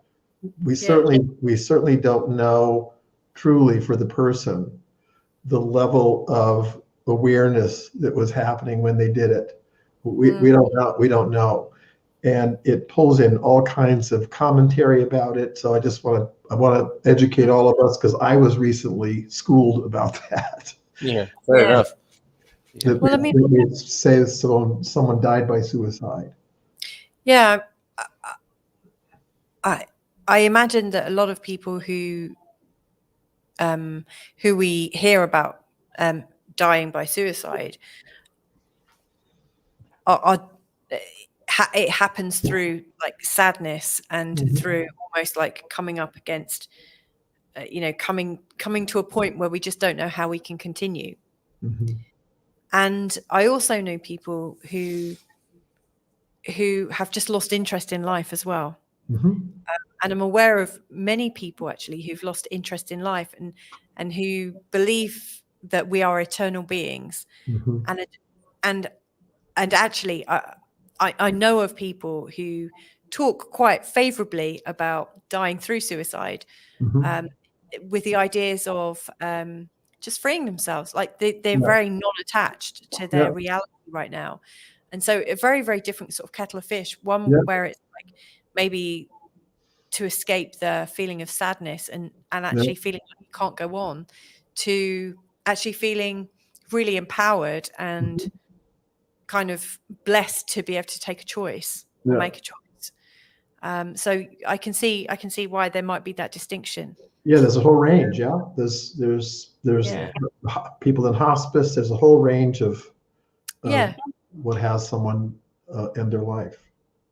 And it calls for conversation, doesn't it? That's what this whole thing is about, isn't it? Is being able to talk about it is so much more powerful than having these boxes and set descriptions and not being able to go there. I mean, to have a conversation of that kind is amazing. That someone dies by suicide may not necessarily be tragic. Wow. And it challenges. It challenges our very basic. Our set pieces, doesn't it, and our set standards? Because I remember having a conversation with a guy he's quite a popular sort of men's group leader. He's a self-expressed individual, fascinating bloke. And we're having this conversation. I think that we might have had a mutual friend or associate or somebody we knew who died. And I said, so I was really sad to hear about so and so, and he said something like, I don't always think that automatically when people die. I tend to think, lucky bastard. And I was really shocked. But he's entitled to that opinion, isn't he? He's absolutely entitled to that opinion, which kind of pushed a bit. At first hearing it, it really pushed my buttons. Like, you can't say that. That's really off. That's really out of order. But he was honest. Is what he actually thought, which was a new one to me, I have to say. Yeah. But this is the key thing here. We're talking about being able to respond, aren't we? We're talking about being able to converse, and so if to bring this back to the central theme of the conversation tonight, I was able to say to him, "I'm shocked, man, by you saying that," rather just going off and thinking, "I say that was a bit off what that chap said." I didn't say anything to his face, mind you, but we had a conversation about it, which is great. Well, let's hope that we're getting to a place where we're at least identifying not just men, but since we're talking about men tonight, that we're in a place where we're beginning to identify what it is that we need, and that we're able to talk about and ask for what we need, and that we begin to develop the kind of conversations where we can hear that someone's needs aren't getting met. And that starts to open up a new world of, we'll call it mental health. Just being able to hear. We all have needs, and they're pretty basic stuff. We need to belong. We need to be heard. And if people have a sense of belonging and they have a experience of being heard and appreciated, that goes a long way to wellness and hopefully prevents tragedies. Well said. Very true. And it's so strange that we even have a conceptualized notion of mental health, isn't it? Where people say things like, I'm struggling with my mental health. It's like, well, it's not a thing, is it? It's not a static thing. It's like, it's almost like that's such a primitive way of looking at it. I mean, I'm not criticizing anybody, but it does say where we're at, doesn't it, culturally, that phrase, that person says they're struggling with their mental health, often about a celebrity. It's definitely saying something about us. Chris, thank you for your comments. And it comes back to what we'll probably finish with, which is like expat guilt and leaving relatives younger or older. But that it's knowing what your needs are. So we'll tie that up, Chris, and we'll come back to your comment there. Jim White, Tony Robbins also describes 5 morning questions to ask to start each day. What are you looking forward to? What are you excited about? What are you grateful for, etc.? It sets a trajectory. Yes, possibility, Lonny.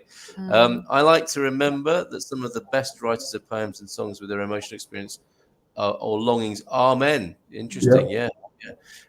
I was told by a close friend that they have everything. I was told by God they have everything, but they are kept awake at night with fears that all the wheels could come off any time. Oh, yeah, there we totally. go. There's humans being humans, right? Yeah. Therefore, you don't have everything.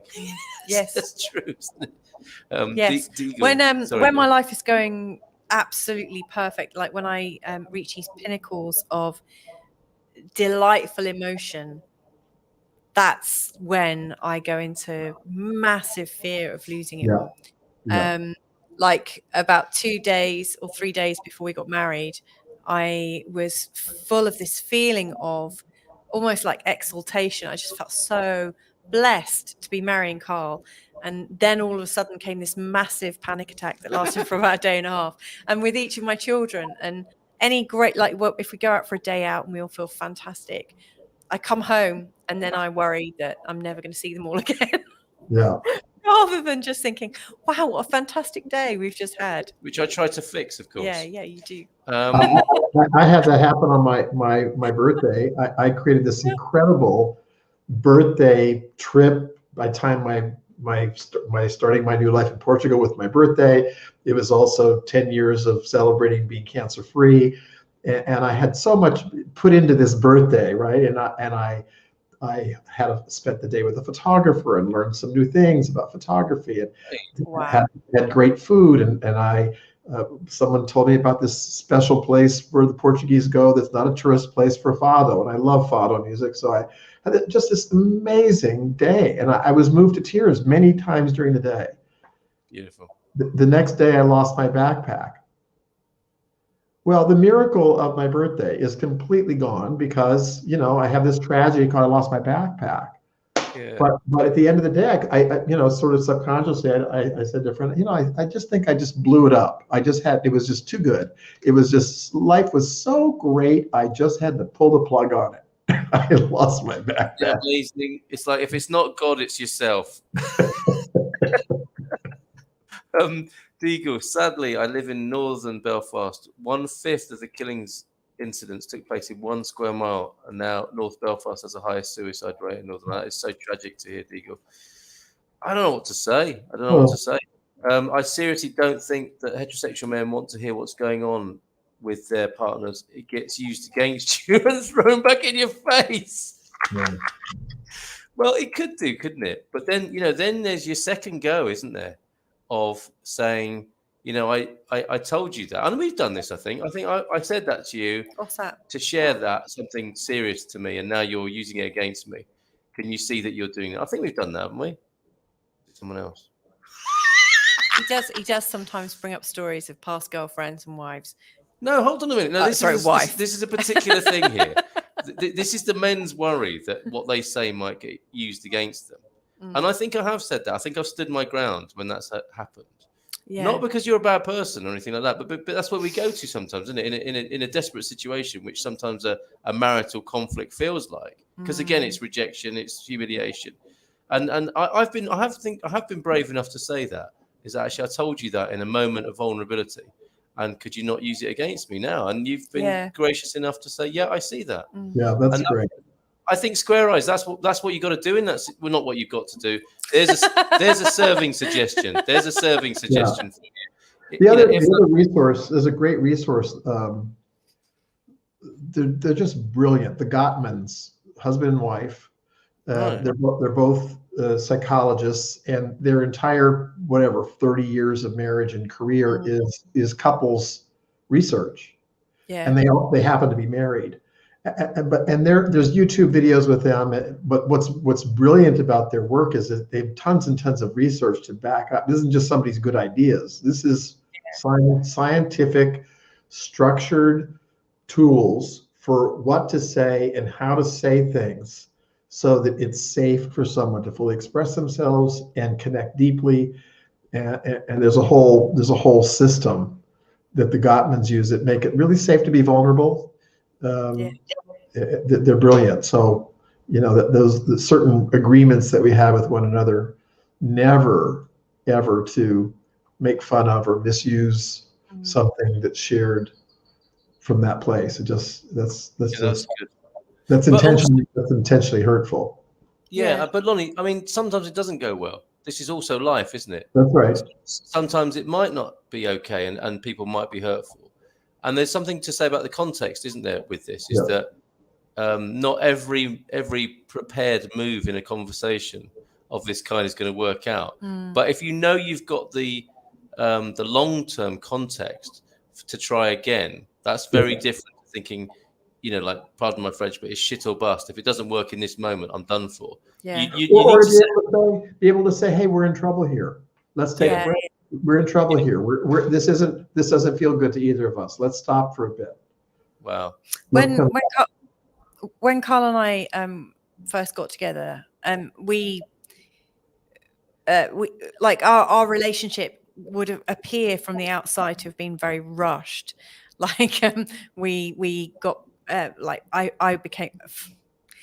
He knocked me up very quickly, but I mean, it was planned. We just didn't think it was going to happen quite as quickly as it did. And Carl proposed to me halfway through my pregnancy, and you know, it was a joyous thing. Like we like in our relationship, we've always worked very, very fast together. And then halfway through my pregnancy, he developed this love of all things Brad Blanton. Have you come across Brad Blanton before? He's written a book called Radical Honesty. Oh yes, I do know about that. Yeah.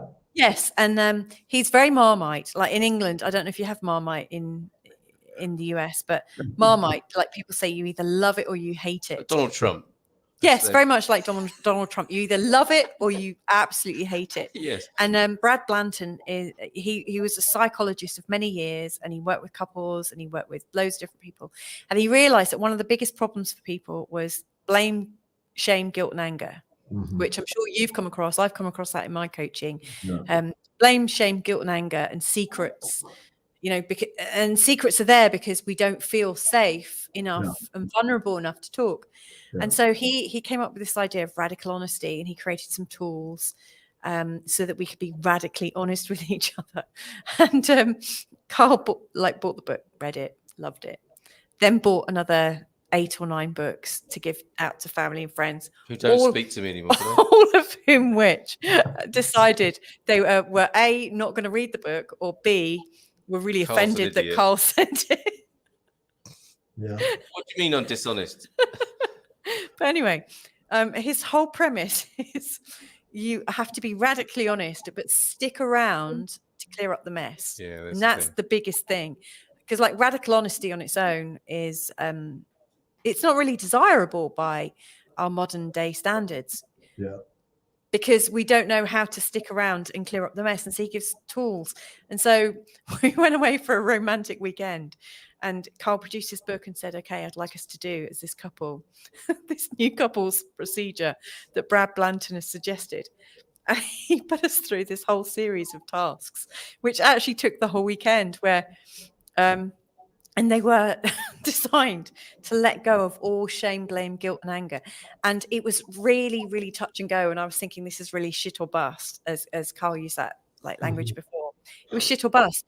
Like if we'd lied, we had to admit to the lie.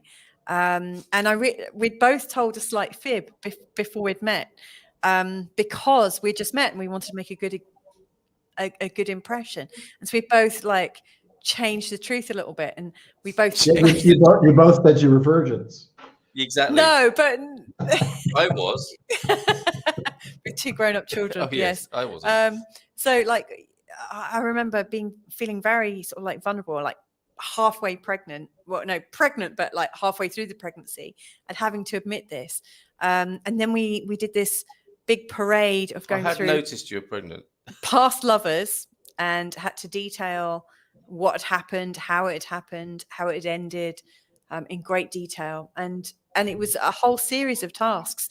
But the most perfect thing that came from this, even though it was embarrassing, had me crying most of the weekend, the best thing was at the end of it, I realized that I could say anything to Carl. Yes. And now she does. Yes. I hate that book. Not really. But no, it was this deepening of trust that nothing I could say was that bad, because when we have told a lie, or when we've like not been complete. Yeah, like when we've told a lie, when we've been trying to change our image ever so slightly to be more acceptable, when we felt ashamed and we've fabricated something to try and like make us like paper over the cracks. When we've done that, we don't give our partners the chance to trust us or love us the way we are. Ooh, and yes, that well whole experience taught me, though it was embarrassing and though I would have rather boil your head. I would have rather pulled out all my toenails at the time than do those exercises. The actual result was deeper trust. And that was amazing. That thing you said, that thing you said went by really quickly. But part of why it went by very quickly is Carl made a joke about it. Yeah. But when you said at the end of it, I knew I could say anything to Carl. Yeah. Yeah. There's something very profound about that, and there's something very sacred about that, and it's a place that almost nobody gets to, or if they do, it's impossible to maintain. It's uncomfortable for us. I mean, you guys, I know you both you come from that place. You relate to each other from that place. But even with the depth and profundity of that level of relatedness, it's uncomfortable. It's embarrassing. We make jokes about it, and we fill up the stage, and, you know. But it's great to see. You know, I just watched that happen here. Yeah. I just watched, you know, the magic of getting to that place, and then the embarrassment of it's so uncomfortable to have that kind of intimacy among people. Yeah. For all of us. Yeah, you're right. Yeah, yeah. And I have to say, it really was one of the best and most scariest moments. Yeah. Losing my voice now. Yeah. Ooh, where's my voice gone? Wow. Okay. Now, in case you're wondering and you've just tuned in, this is Feelgood Portugal. You'd have no idea from what we were just talking about that this is Feelgood Portugal. I don't know. And I think resolving issues and knowing that you can trust each other so deeply, that is feeling good. That is Feelgood, no question about that. And, you know, the Portugal connection is that we're all having this conversation in Portugal, and the others watching, the regulars who know us and getting to know Lonny here, are also in that sort of condition of either being here or wanting to be here. So that's our community. And this is the Saturday night where we go in off-piste and into areas where other radio live streams dare to tread. And we've done it. We've done it tonight for sure. And I thank you all for your participation, attention, forbearance in this matter. Two of my three children know. Thank you, Deagle, for this. I thought you were talking about your own children. No, this is Deagle. Yeah. Now know more friends who've died through suicide than I have at the same age during the Troubles. It's an unbelievable situation there. And it sounds like, this sounds like there is something profound that could happen there in I don't know. It's easy for me to say and abstract it, but wouldn't it be amazing if that could be turned around through people being able to get to the bottom of this? Wouldn't it be in that space where those horrible things happened and where they seem to be continuing to happen, that something could occur where that could be turned around and that people could have hope and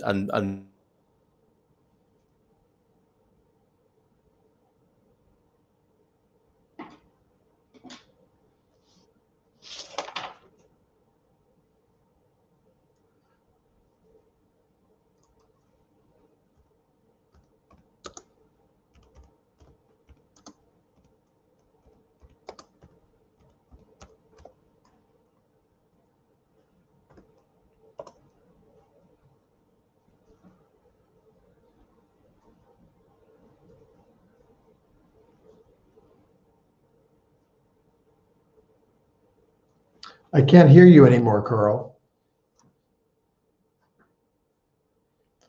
Louise went off, and I'm not sure what happened. I can't hear you.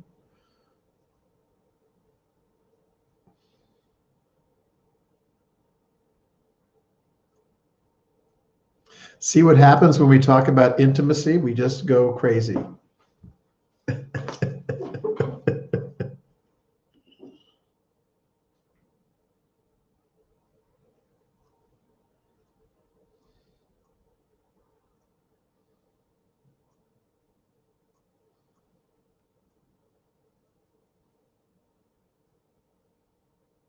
Oh, Such- forgive me. Sorry, I just such needed is to her go to power. the toilet. Now you're Forgive me. back.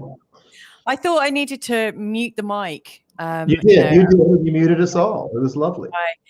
I'm so sorry. We had a moment of silence while you were in the bathroom. Take it over, Lonny. Take it over, Lonny. Louisa left and no sound. Oh, I did that last week or the week before. You did. You did. And Okay, I will never do that again. there you go. It's on record. It's on record. But that's great. Carl, one thing I wanted before we wrap things up, the one thing that I did want to mention, because it was a couple of people asked about it. The other woman asked about how do I deal with a 91-year-old mother, and how do you? And believe me, I'm new at this, but what I have discovered with my mother and with my family and with my friends is that I'm going out of my way to include them. I send them pictures. I send them text messages. I'm including them in the journey. So it's not like I've disappeared. Yes, I'm in another country, but I'm sharing, and I'm sharing the good stuff. I'm sharing the bad stuff. I'm crying about losing my backpack, and I'm including them in my life. So I think that's the big fear for people. So they're going to somehow lose us by being in a distant place, and I just wanted to offer that. Thank you, and let's weave that in and see what others have to say. Let's go through the comment backlog that we have now, which I think will keep us busy for the next 20 minutes. And yeah, the other part of that, presumably, Lonny, is having the conversation with people, isn't it? The radical honesty. What do you fear when I go? What do I fear when I go? What are my needs in relation to this person? And what I can ask them what their needs are. And it's interesting. I think in many ways the relationship can be moved apart physically, but can improve, can't it? Emotionally and spiritually, because there is a newfound attention on it, ironically, as a result of this, which you seem to be part of what you were saying. I was there talking to uni students. This is Lee was here. Good evening to you, Lee, asking how it was on Plague Island. He means the UK. That was great, but I really feel worried about their future. This is the uni students that Deborah was talking to post-Brexit. Feels like a country depressed and conflicted. I feel both relieved and guilty to have escaped.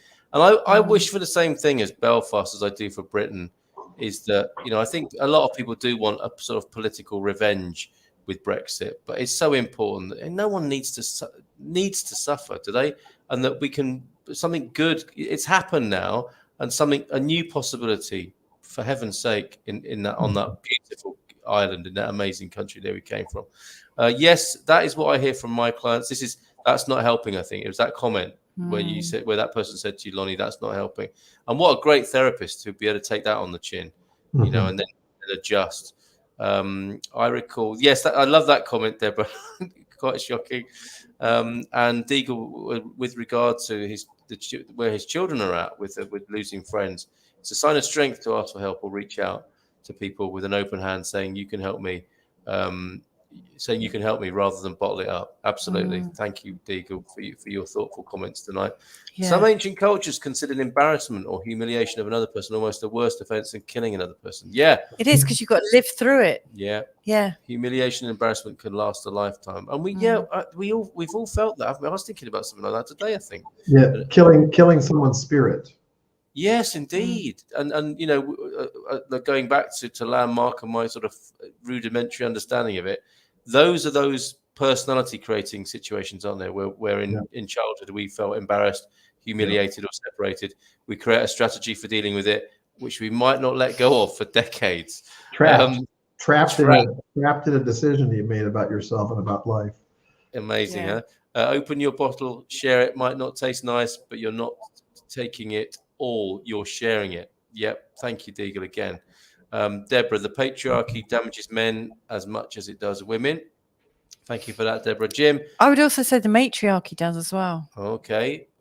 You're saying that with 15 minutes to go. You're a brave woman. Sorry. I didn't mean to start the conversation. I remember to Robert. Oh, the Iron John thing. I was really interested in that. I do agree with Deborah's comment, by the way, though. Yeah. Iron John, Robert Bly, the movement that started many men on deeper personal conversations. There has been something of an evolution with this, hasn't there? And I think it hopefully, generally speaking, I know we're losing individuals tragically, but hopefully collectively we are making something of an improvement or an evolution. 5, healing, learn to give time. You won't heal overnight. Don't beat yourself up. Again, Deagle, mate, your contributions are fabulous tonight. Square Eyes, women don't listen to men any more than men listen to men. Square Eyes, what's going on there? Women talk to their friends, who my female friends tell me are like bad reality TV show. Get a counsellor, much better. One of the benefits of getting a coach or a counsellor is that you don't have to air all of your laundry with your pals. Yeah. And I think that's why it's so popular. Yeah, it's important. Yeah. Okay. And you get a better quality of listening. Yeah. Indeed. Okay. Harshly a disagreement. What? I'm getting my mouse is moving me to places I do not want it to go. I'm shutting down WhatsApp on that basis. So harshly disagree with that statement of men's gatherings. I think it probably was a little bit of a caricature to make the point. But anyway, Lonny can speak for himself on that. I have plenty of supportive friends who are there for each other, as well as the banter. It's quite an unfair generalization that hurts men. I think a lot of that. I take it back. It was not. It was not intended to speak to all men's gatherings. I apologize. Yeah, I mean, you've been part of some men's groups, haven't you? And I see a different ethos between men of different generations.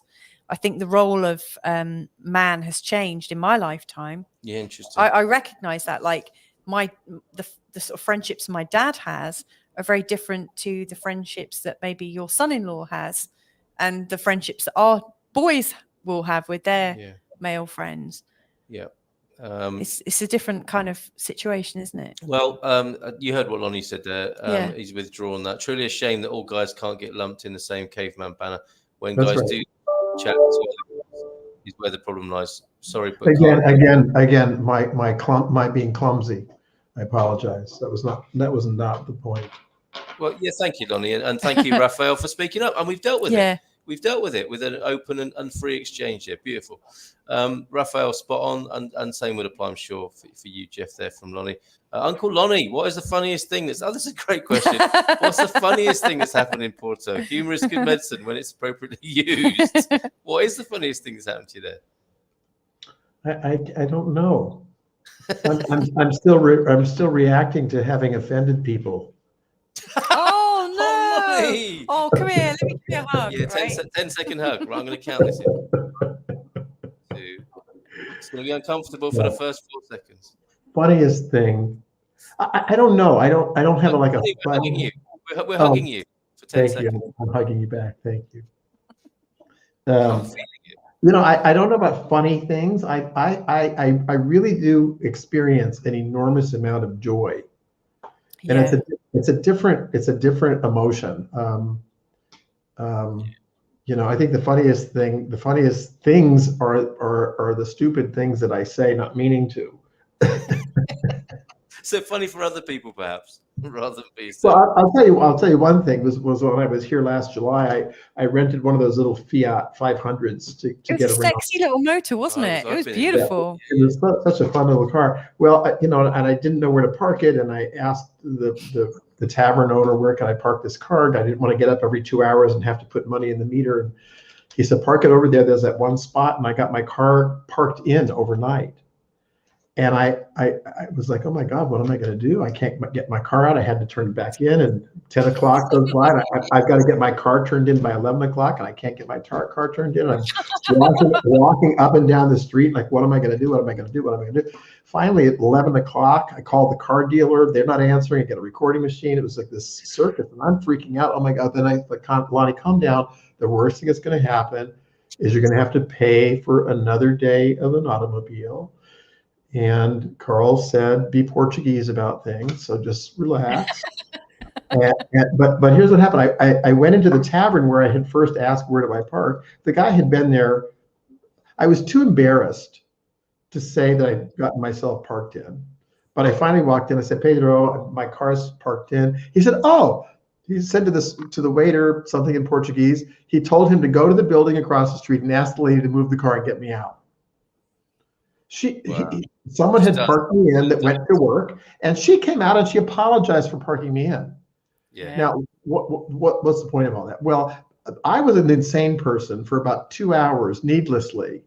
And when I got in my car, I was laughing at myself, and I said out loud, the lesson here is talk to people and ask for help. Talk to people and ask for help. Talk to people and ask for help. I was trying to handle it all by myself, and in the most welcoming, friendly, helpful country in the world. I gotta go. Oh, we're muted again. We're muted again. Okay. Okay, we'll just have a blank screen where Mrs. M used to be. She's got to answer the call of children there, but we can still hear for these last 10 minutes. Get to bed, you lot. So lots of respect for the response, Lonny. So that's all done and dusted and sorted out. Even over this, very gracious of you, Raphael. Thank you. And that's very beautiful that we can do that. I think even over, we're all over the world, aren't we? At different places, and we've managed to just get there. With these exchanges. That's beautiful. Thank you, Raphael, for saying that. It really helps. Fever stock photo. You can't handle the truth. Is that Henry Fonda in 12 Angry Men? No. Possibly. I think I listen like the best of them, but 7 hours? How do you tell the other person when to stop?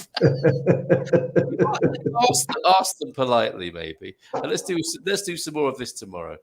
Jim White, men versus women, women versus men. What are the things we need that unite us versus rather than separate us? Indeed, and it's the needs, isn't it? It's the needs that are the uniting thing. I think. Yeah. Well said. Rebel Mama, my point was that some men express their emotions very well. Being published more than women was not the point. Okay, so there's a communication going on there. Well said, Lonny. I'm not sure what that was about. It was a long time ago now, but I'm sure you're right. Great discussion. I can totally relate to always looking for solutions when my wife or kids wants to share a problem they're experiencing, says Chris. Glad to know I'm not the only one who does that. And Chris, you were saying earlier on about how you moved. Your mum wanted to be near you, and you were going to move to France, and she moved, and then you didn't go there. Similar things with my mum says things like, well, I'm glad I didn't move when you asked me to, because you moved from that place. It's like, Mum, maybe I wouldn't have if you had, Men solving a problem seems like a quick fix to me, Lisa, without teaching or discussing. Very irritating. Yep. Good evening, guys. I get depressed every Christmas just thinking about buying unnecessary presents. Well, to coin a phrase, you might want to create a new possibility for yourself this Christmas, Abel. Further details on the Landmark Education website. Further to Mrs. M, sometimes we women just want to express our feelings to get it out of our bodies. No solution necessary. Thank you, Suze, for that. Then we're free to move on to the next thing. And very healthy, I'm sure that is too. A good example. Pete's here. Pete Bleach. Hello, Pete. Suicide is extremely selfish. Odd that we, Carl, Lonny, and me grew up in the MASH theme tune. Suicide is pain, so it brings on many changes, and you can take or leave it if you choose. Okay. An opinion expressed there. Raphael, always, Pete. Raphael De Furia, if you're about half the age of Lonny, the social world of his generation imposed more restrictions on men's social interactions. Consider yourself lucky. There's a possible explanation there. Committed suicide has its roots in religion, where to commit suicide was to commit a crime against God. Yeah. Which is why it suggests you don't use the word commit, as that is a judgment. Wow. Deagle, Louisa, Carl, Lonny, I work in Belfast Hospital. Sadly, too many colleagues have died by mental health. Who cares for the carers in society? It's a good question. And yes, it certainly needs addressing, doesn't it? It begins, doesn't it, for men, for all of us, with the talking, with the opening up and taking that risk.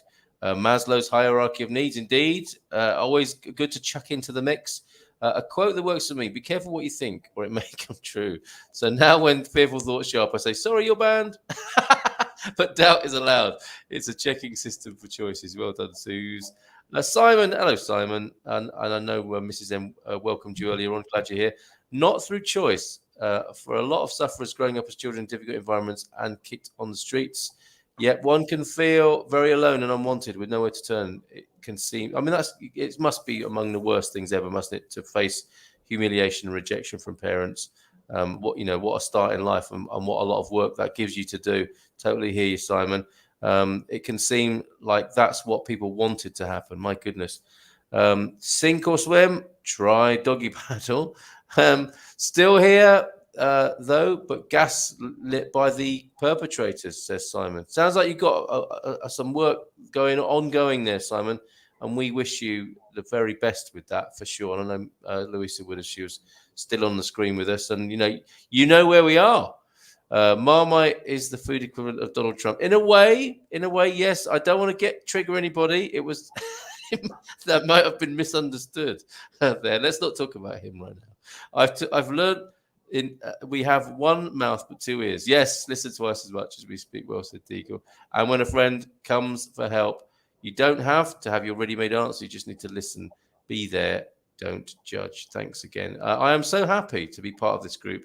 You all seem so genuine and thoughtful. Carl is blushing. I blush so much on this. This lamp here doesn't help, but it's true. It's all over my face often how I feel.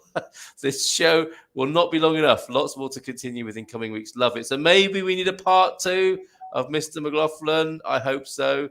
And that's at that point we started to lose the sound, but we got it back. PMSL, Carl muted again. Yes, it happens. Internal sabotage on the mic. Yes. Amazing. Evening all from Doug Yellow. Doug, great to have you here. And then we were all back. Thank you for that, Lonnie. Great advice from Carlos and Lisa. I think mainly Lisa tonight. Thank you, Lonnie, for the ideas about including and strengthening connections, even from Portugal. That's been a great takeaway for tonight, hasn't it? Is how to, to perhaps attenuate or even replace the guilt and the sadness with some proactive connection. We're really getting a flock of deagles. Very good wisdom tonight. Lots of respect for the response, Lonnie, there. I'm lucky. I fell in love with my best friend, both age 16. We can talk, listen to each other without judging. How lovely is that? Our secret is spending time together. 1 hour better than 24 disrupted hours. Oh, that sounds lovely. Important to be able to come together and be able to have a conversation. That's what the most important part. Nobody needs to be right or wrong. Just get to the best place we can be. You know what, Raphael? I think that is the spirit of Good Morning Portugal. Is that we endeavour to make it a place where people can speak respectfully, we hope, and legally, we hope. But it's certainly not about being right or wrong. You can get that in many places, and this isn't one of them. I always say, don't judge me until you've walked 1 mile in my shoes. I love that joke based on that, isn't it? Don't judge a man until you've walked a mile in his moccasins. But then on the other hand, you will be a mile away and you will have his moccasins.